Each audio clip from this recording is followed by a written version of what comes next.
Hello friends, ఈరోజు Shahi paneer curry ఎలా తయారు చేసుకోవాలో చూపిస్తాను. తప్పకుండా ట్రై చేయండి. జనరల్గా మనము రెస్టారెంట్స్కి వెళ్ళినప్పుడు పన్నీర్ కర్రీలో ఎక్కువగా ఆర్డర్ చేసేది పన్నీర్ బటర్ మసాలా లేదంటే షాహీ పన్నీర్. సో దాంట్లో భాగంగానే ఈరోజు నేను షాహీ పన్నీర్ ఎలా తయారు చేసుకోవాలో చూపిస్తాను. ఆల్రెడీ మన ఛానల్లో పన్నీర్ బటర్ మసాలా కూడా ఎలా తయారు చేయాలో చూపించాను. ఎవరైనా చూడకుంటే చూడండి. ఈరోజు షాహీ పన్నీర్ సేమ్ మీకు రెస్టారెంట్లో టేస్ట్ ఎట్లా ఉంటుందో యాజ్ ఇట్ ఈస్ అలాగే ఉంటుందండి. తప్పకుండా ట్రై చేయండి. సో ఇంకెందుకంటే ఆలస్యం, ట్రై చేసి రెసిపీ టేస్ట్ ఎలా ఉంది అనేది కూడా కమెంట్లో తప్పకుండా షేర్ చేసుకోండి. సో ఇంకెందుకంటే ఆలస్యం, ట్రై చేయండి కర్రీని. అలాగే ఛానల్ని కూడా సబ్స్క్రైబ్ చేసుకోండి. ఫస్ట్ దీనికి ఏమేమి కావాలో చూద్దాము. సో ఇక్కడ ఫ్రైడ్ ఆనియన్స్, ఇది నేను ఒక పెద్ద సైజు ఒక 2 ఆనియన్స్ ఫ్రై చేసుకున్నాను. ఈ ఫ్రైడ్ ఆనియన్స్ కూడా మీకు పర్ఫెక్ట్గా ఎలా ఫ్రై చేసుకోవాలి అనేది కూడా మీకు కావాలి అంటే కమెంట్ చేయండి, నేను పర్ఫెక్ట్గా చూపిస్తాను. సో ఇవి 2 ఆనియన్స్ ఇలా ఫ్రై చేసి పెట్టుకోండి. అలాగే 2 స్పూన్స్ టమాటో కెచప్, అలాగే ఒక 3 టమాటాలు, ఇది కూడా కొంచెం పెద్ద సైజులో ఉన్నవి టమాటాలు, కొంచెం ఉడికించి పొట్టు తీసి ఇలా పేస్ట్ చేసి పెట్టుకోండి.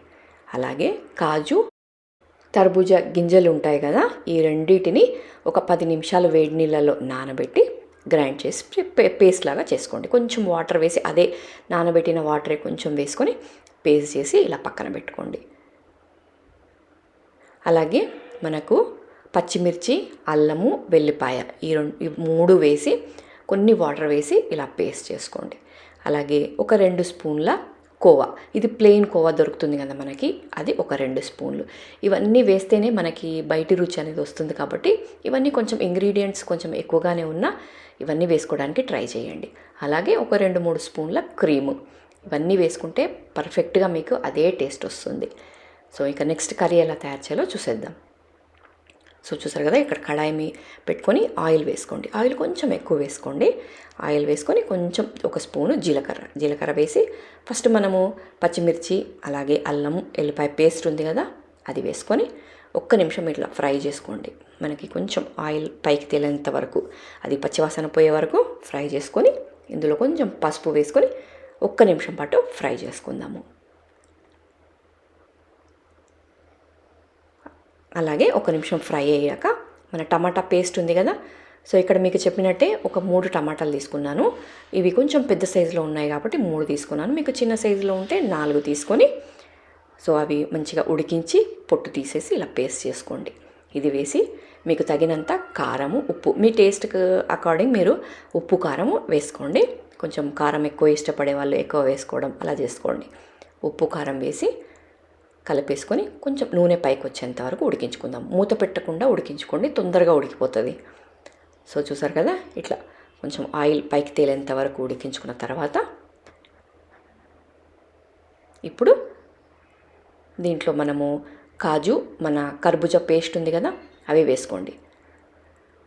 కాజులు ఒక 5-6, అలాగే ఒక స్పూను తర్బూజా గింజలు అయితే సరిపోతుంది. ఒక ప్యాకెట్ పనీర్కి ఈరోజు నేను చూపిస్తున్నాను. ఈ క్వాంటిటీలన్నీ ఒక ప్యాకెట్ మనకి దొరుకుతుంది కదా పనీర్, ఆ క్వాంటిటీలో చేస్తున్నాను కాబట్టి ఒక 5-6 కర్బూజాలు, ఒక 5-6 జీడిపప్పులు, ఒక స్పూను తర్బూజా గింజలు తీసుకొని చెప్పాను కదా మీకు ఒక 10 నిమిషాలు వేడి నీళ్ళలో నానబెట్టుకొని పేస్ట్ చేసుకోండి. ఇది కూడా వేసి అలాగే ఫ్రైడ్ ఆనియన్స్ కూడా వేసి, అలాగే మనము కెచప్ ఉంది కదా, టమాటా కెచప్, ఇది ఒక 2 స్పూన్లు, ఇవన్నీ వేసి మంచిగా కలిపేసుకొని ఒకే ఒక్క నిమిషం ఉడికించుకుంటే సరిపోతుందండి. ఆయిల్ అంతా మనకి అన్నీ రెడీగా ఉడికినాయే కాబట్టి మనకి ఎక్కువ టైం పట్టదు. జస్ట్ ఒక్క నిమిషం అట్లా ఉడికిన తర్వాత నీళ్ళు వేసి ఇలా మంచిగా కలిపేసి మళ్ళీ మనకి ఆయిల్ పైకి వచ్చేంత వరకు మూత పెట్టి ఉడికించుకుందాము. సో చూసారు కదా, అందుకే కొంచెం నూనె ఎక్కువ వేయాలి ఈ కర్రీకి. సో చూసారు కదా, ఇలా ఆయిల్ మంచిగా పైకి తేలిన తర్వాత ఇంకిప్పుడు మనము మన కోవా ఉంది కదా, అది వేసేయండి. ఇది కలుపుతూనే ఉంటుంటేనే మనకి కరిగిపోతూ ఉంటుంది కోవా, జస్ట్ మనకి మెల్ట్ అయిపోతుంది కోవా, ఎక్కువ టైం పట్టదు. సో చూసారు కదా, ఇలా కలుపుతూ ఉండండి, కరిగిపోయింది. ఇలా కలిపేసిన తర్వాత ఇది కూడా ఒక్క నిమిషం ఇట్లా ఫ్రై చేయండి, అంటే ఉడికించుకోండి. ఇలా ఆయిల్ మంచిగా ఇమ్మీడియట్గా పైకి తేలిపోతుంది. ఇలా ఇప్పుడు ఆయిల్ పైకి తేలాక ఇప్పుడు మన పన్నీర్ ఉంది కదా, అది కొంచెం కొత్తిమీర వేసి కలిపేసుకోండి. మీకు ఇప్పుడు ఉప్పు తక్కువగా అనిపిస్తే ఇప్పుడు ఉప్పు కూడా అడ్జస్ట్ చేసుకోండి. అలాగే క్రీమ్ కూడా ఒక 2 స్పూన్లు వేసుకొని ఇక కలిపేసుకొని, పన్నీర్ మనకి ఎక్కువ టైం పట్టదు కదా ఉడకడానికి, జస్ట్ మూత పెట్టుకొని ఒక్క నిమిషం ఉడికించుకుంటే మన షాహీ పన్నీర్ రెడీ అయిపోయినట్టే. సో తప్పకుండా ట్రై చేయండి. సో చూసారు కదా, చాలా అంటే చాలా ఈజీగా చేసుకోవచ్చు. కానీ ఇంగ్రీడియంట్స్ మాత్రం తప్పకుండా నేను వేసినవి కంపల్సరీ వేసేయండి, ఏది కూడా స్కిప్ చేయకండి. జస్ట్ మనకి టమాటో కచపు వేస్తే తీయగా అయిపోతుంది అలా అనుకొని స్కిప్ చేయకండి, తీయగా అస్సలు అవ్వదండి. సో మీకు టేస్ట్ యాజ్ ఇట్ ఈజ్ రావాలి అంటే ఇవన్నీ వేసి ట్రై చేయండి. సో చూసారు కదా, ఇక్కడ నేను ఒక 2-3 కాజులు కూడా వేశాను. ఇది జస్ట్ మీరు బయట తిన్నప్పుడు ఎలా అయితే ఉంటుందో అలా ఉండాలి అని నేను వేశాను. మీకు ఇష్టం ఉంటే వేయండి, లేదంటే స్కిప్ చేసుకోవచ్చు.